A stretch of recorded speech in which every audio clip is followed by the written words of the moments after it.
Whoops. There we go. All right, guys. Hope you guys are all doing well and having a great day so far. I'll leave it in just because of why not bloopers. But we do have a lot to discuss in today's video, mostly regarding APAC North, also regarding EMEA and some of the roster updates that we're going to be seeing there, and some of them that are already announced. Also, not much North American news, but we'll include some stories that we could talk about for North America. And then also, for the first time ever, a little bit of generic Apex news that I wanted to implement in this because it was not in my other channel video today, and it is very, very serious, very important. And if I can help anybody save their accounts from getting screwed up, then I want to basically partake in that as well. So without further ado, let's dive into it. Firstly, wanted to mention this Apex related news. Cross progression, obviously a big feature that came in season 19, although it was not really available for anybody for the first 2 days. Seems like it's actually going out today. Many people got the pop-up today. However, I've seen a lot of stuff and even DMs of things like this, where even though this guy got the pop-up shortly after he did the cross progression and it went through, it like locked him out. It completely data mismatch error, won't let him into a game anymore, and he can't even see his account stuff anymore. So sad stuff. Just saying, if you're coming from console and now you're on PC, especially if you're a competitor and you really like all the items that you got, you don't want to lose your account, whatever, please be careful with your accounts and do it at your own risk, because there seems like there's a lot of issues going on right now. Here we go. North American, though, we'll go with the slight North American news that we do have. Currently, the new ranked season 19 is out, and the number 1, number 2, number 3 Apex Predators are all North American pros. Well, former pro His Watson, current pro on already there for Madness, and then also Keon also on that same squad as well. So these guys are grinding really hard and looking really good for now. Also, Scrims last night, obviously we've gone back to 4 World's Edge, 4 Storm Point, TSM and Oxygen both in the top 3 is a little bit of a weird sight to see, because normally in the last couple of weeks we've noticed that, especially with maps like Olympus, they were double contesting each other on Lava Siphon and Energy Depot, and now that you know, Olympus is not there, you're seeing a little bit of a different result, because although it used to be TSM do good or Oxygen would do good, now they're both able to do good. And even though they're both in the top 3, TSM still had like a 43-point lead over third place, which is crazy to see. Tripod's also in the top 5. Moist Esports up there as well. A lot of good teams. Honestly, one of the stories we probably should look into more is the E8. Who was their third in last night's scrims? Actually, not sure. I didn't even look at it, but that would be a very good indication, maybe who they're looking at playing for ALGS Year 4. Also wanted to mention some South American news. Sadly, now moving over to EU. After South America and ALGS Year 4 was completely gutted as a region, they're now going to only get 2 spots for these lands due to their new challenger rule, or whatever it's going to be. And former Kick player Stilizzi has decided he's going to actually move over to Europe in order to compete in the ALGS Pro League. Although it is really sad, and yes, I feel really horrible about it. I hate that these guys feel the need to do this in order to stay relevant.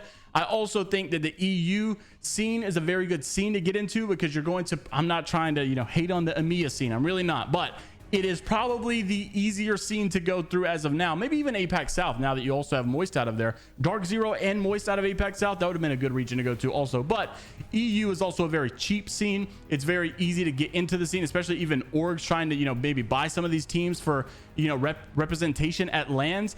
The EMEA region is not going to be a very expensive region this time around. And also, one of the teams that should dominate this EMEA region is Team Alliance, and we have some news for them today, as they've officially announced their ALGS Year 4 roster. After ALGS Year 3 champs, a lot of people were wondering if they would actually take the route to go with the roster change here, and I really didn't want to see it, because I do love Alliance, and they did finally announce their new roster, or their official roster today, and thank God it is not going to be new. It is still going to be Yuki, Hakis, or Hakis, however you pronounce it, and Effect as well. And I'm really excited for them, because you don't really see this in ALGS esports really that often. And it's kind of sad to see, because I want teams to stick together. I want teams to ride it out. I want teams to believe in each other. And obviously, if one guy is just dead weight and he's not good, you might need to make a roster change. But Alliance is all really good, talented players. They just got to put it together. So I'm really excited that they have decided to be dedicated to each other and stick it out, and hopefully they can see some better success this year. But good stuff to see out of Alliance, and I'm glad that we'll see them competing together once again. Also got some APAC North roster updates. This is coming from Team Riddle. Of course, we expected the roster change after the release of Mia K and One Tappy, and now they've signed a new talent, going to be Saku from PULVERX, Melstera from Fanatic, and Yukio still here from former Riddle roster also. Then you've got PULVERX making a roster change as well. We did see this coming, of course.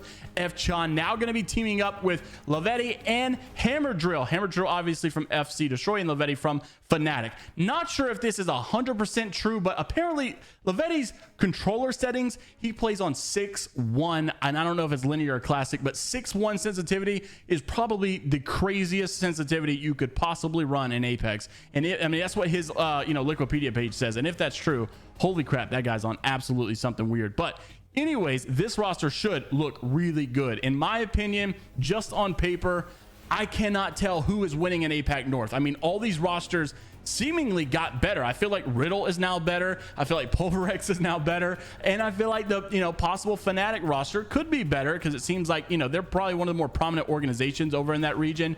Earlier today, Fanatic had actually, their Japan account had actually posted about Yuka actually, making, a stupid mistake in ranked. And here he goes in the response. And I really need somebody that speaks this language to be able to translate. But it said, if you have to tweet about making fun of people like that, could you please announce the members as soon as possible for their Fanatic ALGS Year 4 roster? And they responded, and I know that this has got to be a mistranslation. Google is just terrible about translating. Someone that speaks this language, please tell me what this means, because I know it should not mean ALGS at 2.5 salary acorns. I have no idea what they meant to say about that, but hopefully, like Yuka said, we will get this roster announcement pretty soon for Fnatic, and it is set to be also pretty dangerous. I feel like PULVERX, though, and Riddle significantly have gotten better. Interested to see what you guys have to say down in the comment section below. Not as long of a video, and honestly, we even missed yesterday because there's not much going on right now. Hopefully, now that the season's out, we'll see some more updates coming soon. Until the next time, we will see you all later, Gators.